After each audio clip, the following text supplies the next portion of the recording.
In the beginning, the cosmos was not the clockwork, human-centered universe you've been told about. It was far older, more intricate, filled with divine hierarchies, celestial battles, and secrets you've never been allowed to uncover. What if I told you that humanity is not the pinnacle of creation, but rather the latest chapter in an ancient cosmic story that stretches beyond time? This hidden history, shrouded in mysteries like the rebellion of Lucifer, the ancient celestial council of gods, and a universe shaped long before the first human breath, has been concealed for centuries.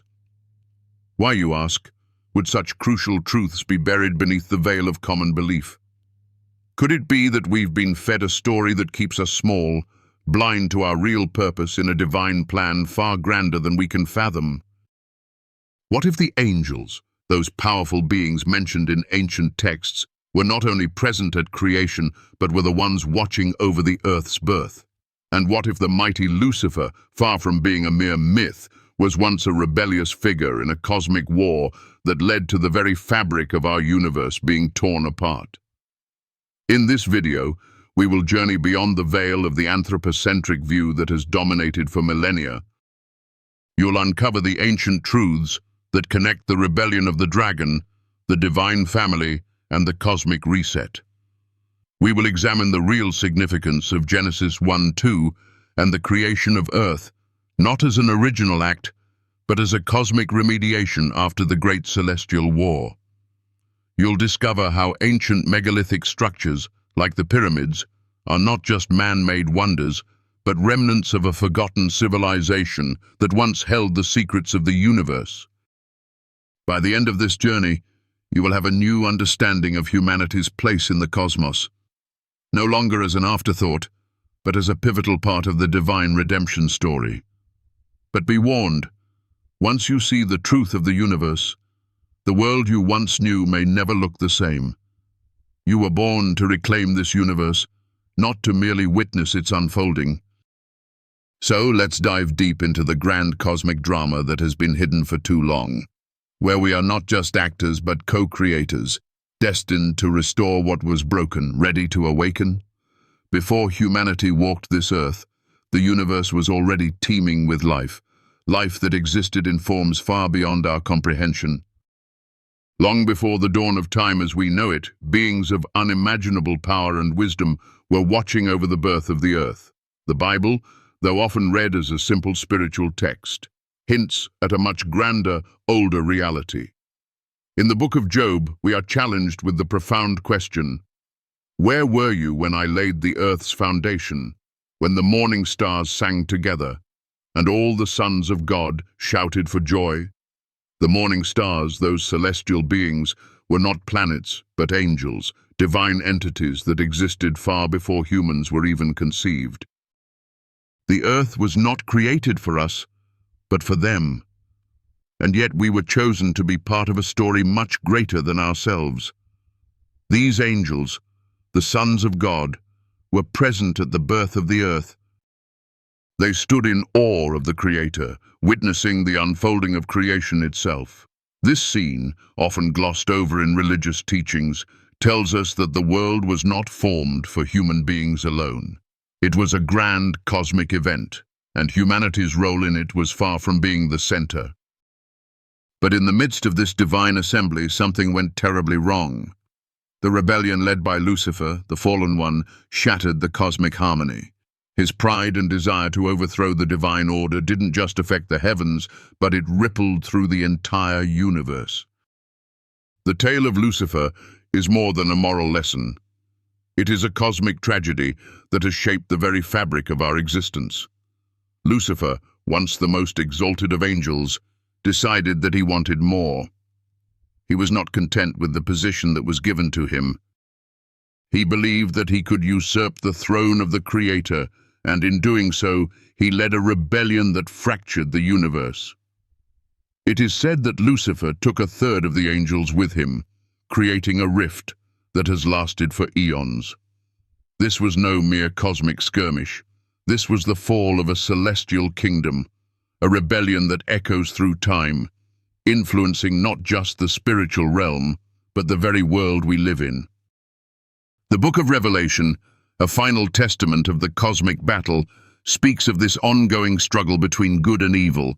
The imagery of the dragon, the great adversary, who wages war against the forces of light and truth, is not just a symbol of evil on earth, but of an ancient conflict that has roots deep in the fabric of the universe. These battles are not merely metaphorical, but reflect real cosmic wars fought on the grandest of scales. And it's this very battle, this cosmic war, that humanity is now invited to participate in. Yet in the face of this overwhelming struggle, there is hope. The universe is not a lost cause. There is a promise of redemption, a promise that the light will triumph over darkness. Just as Lucifer fell, so too will the forces of darkness be overcome. The victory, however, is not just reserved for the angels. It is a victory that we, as human beings, are called to share in. It is through Christ, the divine agent of redemption, that the universe will be restored. Through him, the cosmic rift that began with Lucifer's rebellion will be healed. This is the divine plan, one that invites us mere mortals to take part in the restoration of the universe itself.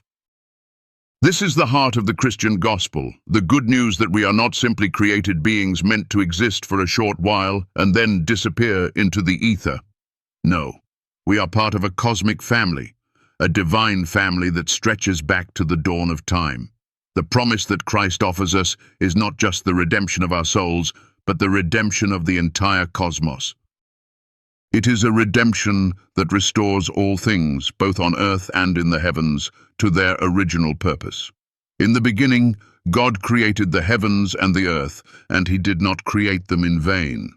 The universe was made to be good, and though it was marred by rebellion and sin, it is destined to be restored.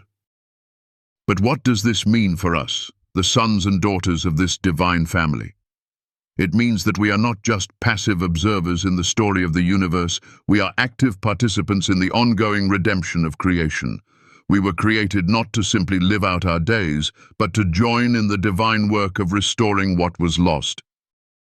This is why we were born, not just to experience life, but to become agents of healing, bearers of the light in a world still scarred by the cosmic war that began with Lucifer's rebellion. The earth that we now inhabit is not pristine or untouched. It is a world that has been broken by that rebellion, a world that is still groaning under the weight of the fall. The Apostle Paul speaks of this in Romans, saying that the whole creation has been groaning, as in the pains of childbirth right up to the present time. This is the world we live in, a world that is awaiting its restoration. And we, as children of the divine family, have been called to help bring about this restoration. The earth is not just our home, it is our responsibility. It is through our actions, through our choices to live according to the divine will, that we contribute to the healing of the earth. But to understand our role in this cosmic drama, we must first recognize the scale of the story. This is not just about us. The Bible speaks of a divine council, a gathering of beings far greater than ourselves, who once stood in the presence of God and witnessed his creation. We were invited into this council not to stand as equals with the Creator, but to stand alongside his divine family as participants in his great cosmic plan. We are not the main characters in this story, but we are key players in its unfolding. In the same way that Christ came to redeem humanity, he also came to redeem the entire cosmos. His death and resurrection were not just for our sins, but for the sins of the world, the entire creation that has been marred by sin and rebellion. The ultimate victory, the final redemption, will not come when we are taken away to heaven, but when heaven itself comes to earth. As Revelation promises, I saw a new heaven and a new earth, for the first heaven and the first earth had passed away. This is the promise of the restoration of all things, the healing of the cosmos. This divine plan has always been in motion. It was not a backup plan created after humanity's fall, but the original plan from the very beginning. God created the heavens and the earth with a purpose, to reveal his glory and to bring about a perfect, harmonious existence. When Lucifer's rebellion shattered that harmony, it did not thwart God's plan. It only delayed it. Now, through Christ, that plan is being restored. We, as part of God's divine family, are invited to participate in this restoration. We are called to heal the brokenness around us, to bring light into the darkness, and to share in the cosmic redemption that Christ offers. The universe is not just an empty void awaiting its end. It is a living, breathing creation that longs to be healed and restored. And we, the children of God, are called to be its healers. As we continue our journey through this story, we will see how humanity's true purpose goes far beyond survival or success. We are here to restore the universe itself, to bring healing to a broken world, and to become part of God's divine family that has existed from the very beginning. This is the great cosmic drama that we are part of, a drama that is not defined by our failures, but by our participation in the restoration of all things. Let us walk forward with this understanding, that we are not here by accident, but by divine design. We have been called to be part of a grand story, a story that has been unfolding for eons and that will continue for eternity. It is a story of redemption, of healing, and of cosmic restoration. And we are invited to play our part in it. The universe is waiting for us to step into our role and take our place in the divine family. The question is, will we rise to meet the calling? The earth we stand on today is not the pristine world that many believe it to be. It has been marred by the echoes of a cosmic battle, a divine conflict that dates back long before humanity ever walked upon it. When the rebellion led by Lucifer unfolded in the heavens, it not only disrupted the celestial order, but left scars on the very fabric of creation. The earth, as we know it, was not created in a perfect state. It became formless and void, not as the beginning of all things, but as a restoration project. This was a cosmic reset, a divine act to bring life back to what had been broken. Genesis chapter 1:2, when read in its true context, speaks not of the original creation, but of the reformation of a world scarred by a great celestial disaster. The idea that the earth was once perfect and is now fallen is not just a theological concept, but a cosmic reality. Many ancient cultures speak of this. In the Bible, the creation narrative is more than just the story of the birth of humanity. It is the story of a restoration of the earth itself. The divine presence that hovered over the waters in Genesis was not simply there to create. It was there to heal, to restore a world that had been broken by the rebellion of Lucifer and the fall of the angels. This was not an afterthought. It was part of the grand cosmic drama that had already been set into motion long before humanity arrived on the scene. Imagine the earth as a canvas, shattered by a cosmic event, and God, in his mercy, choosing to restore it piece by piece. This world, the one we live in, is not the first creation, nor is it the last. It is a world in the process of being healed, of being redeemed. And just as the earth was brought back to life through the divine will, we too are called to partake in this process of restoration. We are not just inhabitants of this world, we are its healers, its stewards, called to bring light and healing to a creation that has suffered. This is the heart of our mission, to participate in the ongoing restoration of the cosmos. The Bible speaks of the reconciliation of all things, things in heaven and on earth, through Christ. This is not just a personal salvation, it is a cosmic salvation, a redemption that extends beyond humanity to the very creation itself. Christ came to redeem not just souls, but the entire universe, and we, as his co-heirs, are called to partake in this divine work. In the same way that Christ healed the sick, he invites us to heal the earth, to restore what was broken, to bring light into the darkness. This is the profound calling of humanity, not to simply survive in a fallen world, but to rise above the chaos, to be agents of healing, restoration, and redemption. We are not passive observers in this cosmic drama. We are active participants, invited to join in the divine work of restoring the earth to its original glory. The rebellion of Lucifer, though it caused great suffering, did not thwart God's ultimate plan. In fact, it became the catalyst for the greatest story ever told, the story of redemption. Through Christ, the cosmic rift that began with Lucifer's rebellion is being healed. Christ is the agent of this restoration, the one who will ultimately bring all things back into harmony with the Creator. And we, his followers, are called to be co-workers in this grand project. But what does this mean for us, living in a world that still bears the scars of that ancient rebellion? It means that we are called to embrace our role as stewards of creation, as those who bring healing to the brokenness around us. This world is not beyond repair, and neither are we. Just as the earth is being restored, so too can our hearts be restored, transformed by the divine love and light that God offers us. We are not here by accident. We are here to fulfill a divine purpose, to take part in the redemption of the universe. As we look at the earth around us, we see the signs of the cosmic battle that still echoes through time. The natural world groans under the weight of sin and rebellion, but it also longs for the redemption that is promised. The Bible speaks of creation itself waiting for the revealing of the sons of God, waiting for the moment when all things will be restored. We, the children of God, are called to be the agents of this restoration. We are not simply waiting for heaven to come down.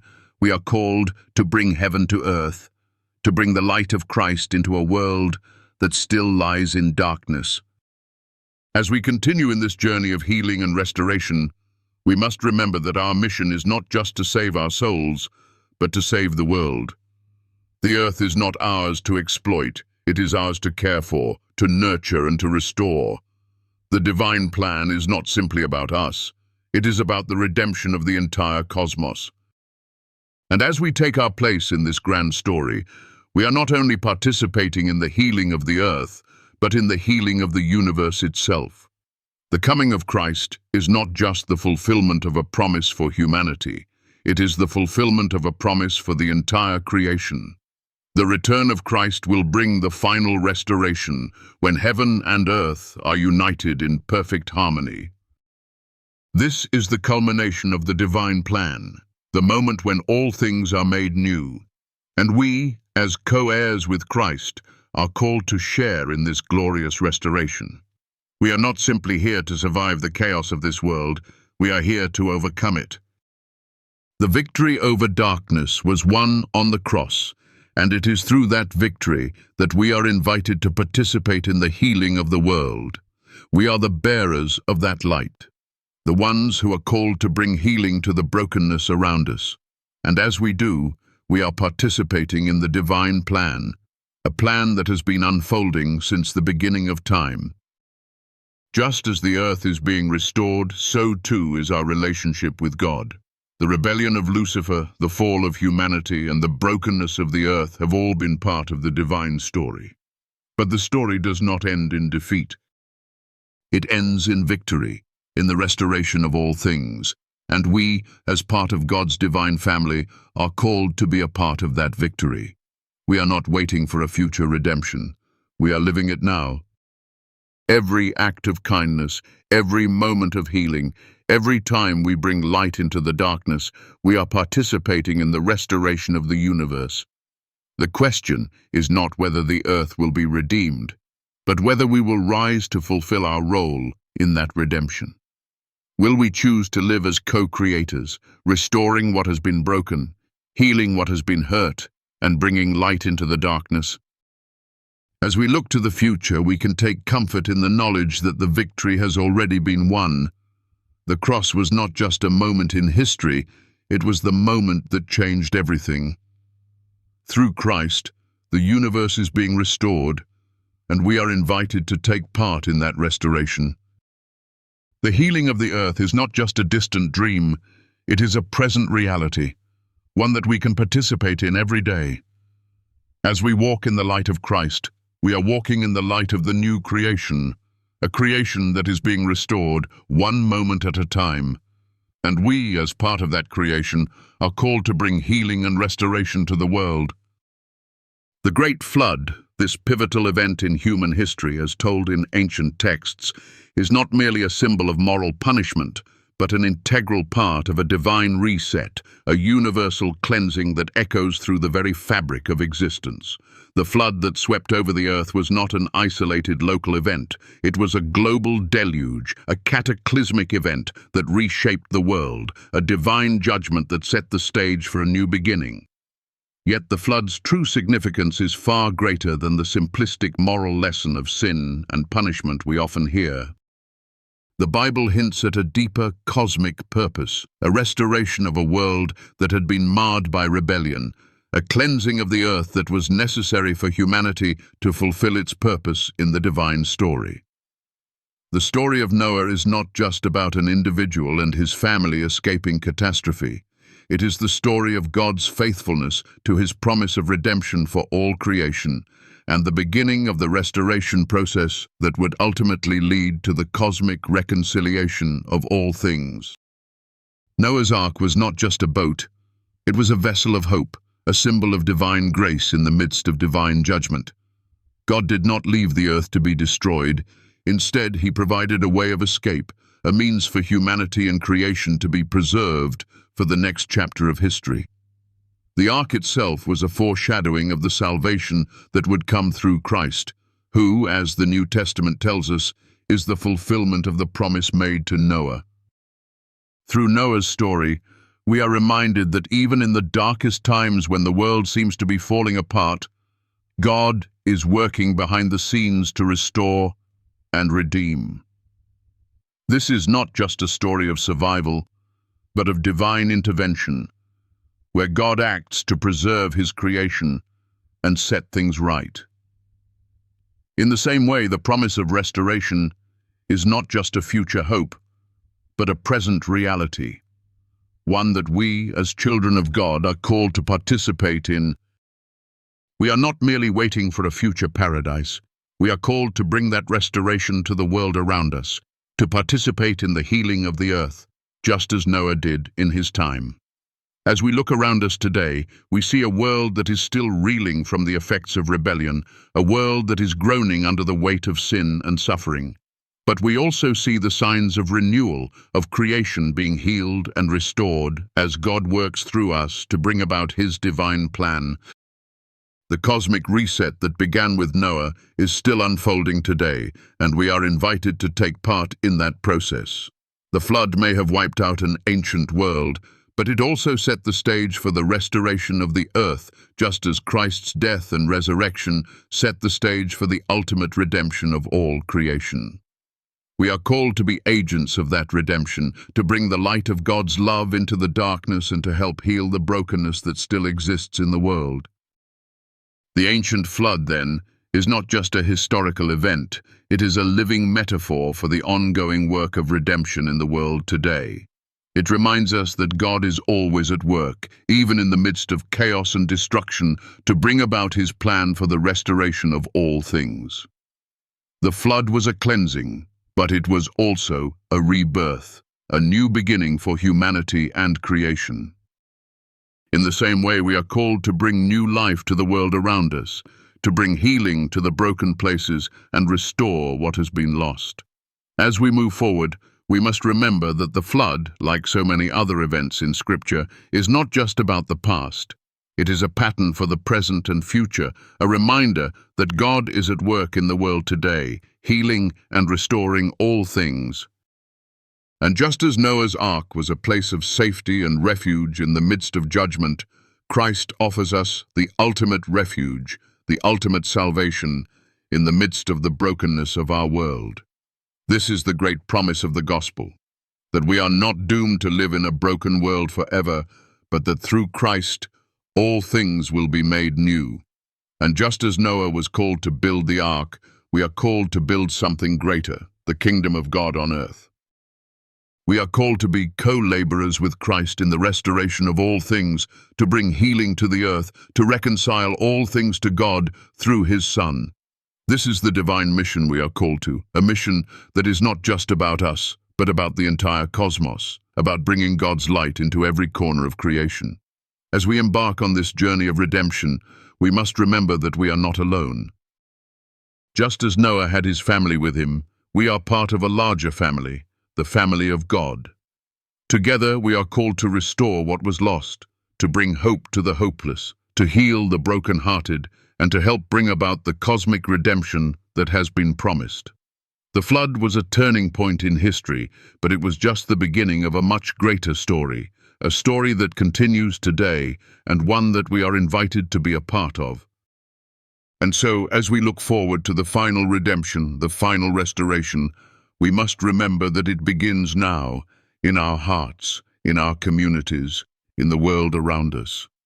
The flood was just the beginning of the healing process, and now it is our turn to continue that work. We are called to bring God's light into the darkness, to restore what has been broken, and to help bring about the cosmic redemption that will one day be fulfilled when Christ returns. As we turn our attention to the final moments of history, we are reminded that this is not just a distant hope, but a present reality. The victory has already been won, and we are now living in the light of that victory. The cosmic war that began in the heavens with Lucifer's rebellion has already been won through the death and resurrection of Christ. The ultimate battle has been fought, and now we are called to live in the victory that Christ has secured for us. The earth, which has been scarred by the rebellion of Lucifer and the fall of humanity, is now being restored, and we are invited to take part in that restoration. The final victory is not just about escaping from the earth to a distant heaven, but about heaven coming to earth. The book of Revelation promises that in the end, the New Jerusalem will descend from heaven to earth, and God will make his dwelling place with his people. This is the ultimate fulfillment of God's plan for the restoration of all things, the union of heaven and earth, the reconciliation of all creation to its Creator. This is the hope that we hold on to, the promise that one day all things will be made new and God will dwell with his people forever. But until that day comes, we are called to live as agents of this restoration. We are called to bring God's light into the darkness, to restore what has been lost, and to help bring about the healing of the earth. This is our divine mission, the purpose for which we were created, to participate in the cosmic redemption that God has been unfolding since the beginning of time. We are not merely waiting for the end, we are living in the beginning of the end, participating in the restoration of all things. And so, we look forward with hope, knowing that the final victory is assured. The cosmic battle has been won, and we are now living in the light of that victory. The earth is being restored, and we are part of that restoration. This is the great story that we are part of, a story of redemption, of healing, and of cosmic restoration. And as we walk in the light of Christ, we walk in the light of the new creation, a creation that is being made whole again, one step at a time. The final victory will come, and we, as co-heirs with Christ, will share in that victory. Until then, we live as agents of redemption, bringing healing and restoration to a broken world. This is our divine calling, and it is a calling that we embrace with joy, knowing that we are part of something far greater than ourselves. The final restoration is coming, and we are called to live in the light of that hope, bringing God's kingdom to earth as it is in heaven. As we conclude this journey through the cosmos, through the ancient history and the divine stories that have shaped our understanding of the universe, I invite you to pause and reflect. What we've explored together is not just a history of celestial battles and earthly struggles. It is the story of you, of me, of all of us, as part of this great divine drama that has been unfolding long before we ever took our first breath. The flood, the rebellion, the cosmic war, and the promise of restoration are not just distant events locked away in the pages of ancient books. They are a living, breathing reality that continues to echo in our hearts and minds today. The cosmic reset that began with Noah's Ark, the healing of the earth, the promise of redemption, are not just historical moments. They are the very foundation of the life we are called to live now. We are not mere bystanders in this story. We are the co-creators, the stewards of a world that, while scarred by rebellion, is waiting to be restored.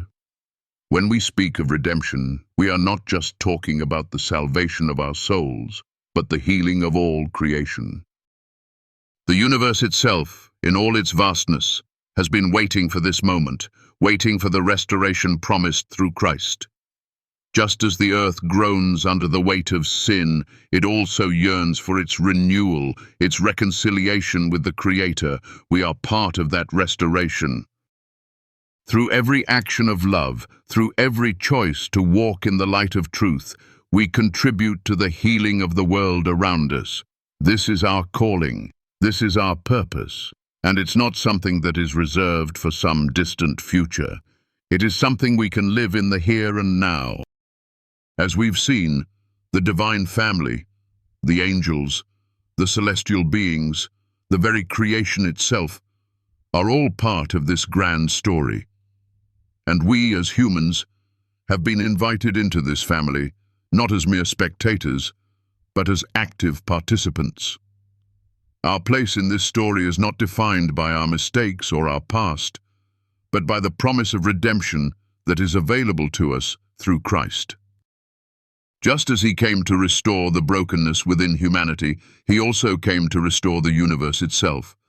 The victory of the cross was not just a personal victory, but a cosmic one, a victory that extends beyond time and space, beyond the physical world to the very heavens themselves. But with this invitation comes a responsibility. It is not enough to simply know the story. We are called to live it. The work of redemption is not something that happens passively. It is something we engage in every day, in every moment. As we walk through this world, we are called to bring healing wherever we go. We are the bearers of the light, the ones entrusted with the task of bringing God's love and truth into a broken world.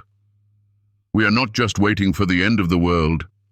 We are living in the new creation, bringing it to life with every step we take.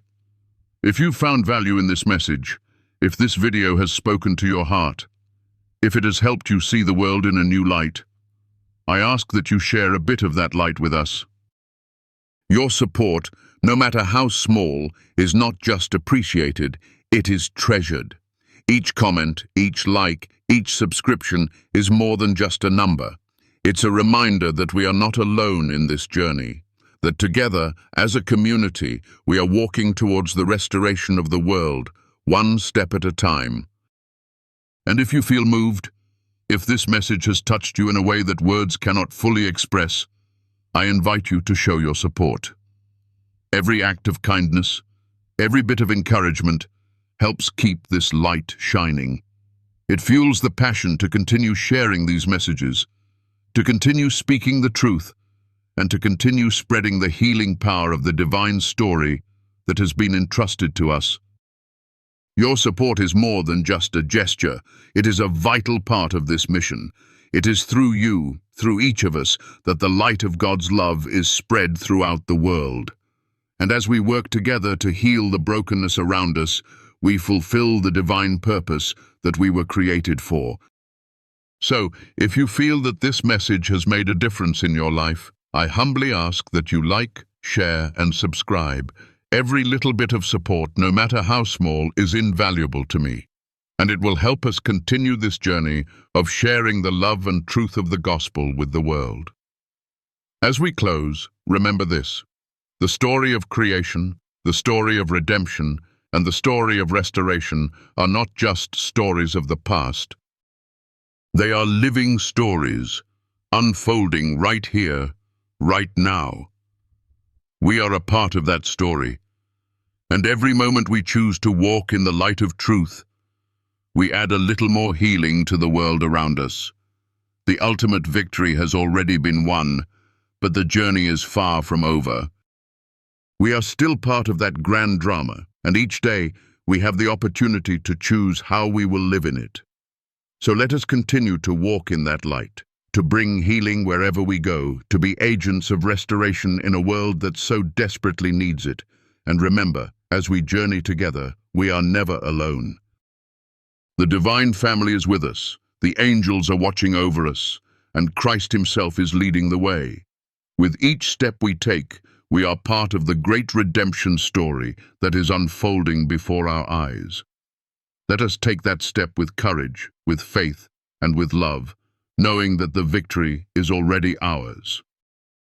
Thank you for being part of this journey, for walking with us in the light, and for supporting this mission. You are a vital part of this community, and I am forever grateful for your presence here. May the peace and love of God continue to guide you, and may you always walk in the light of His truth.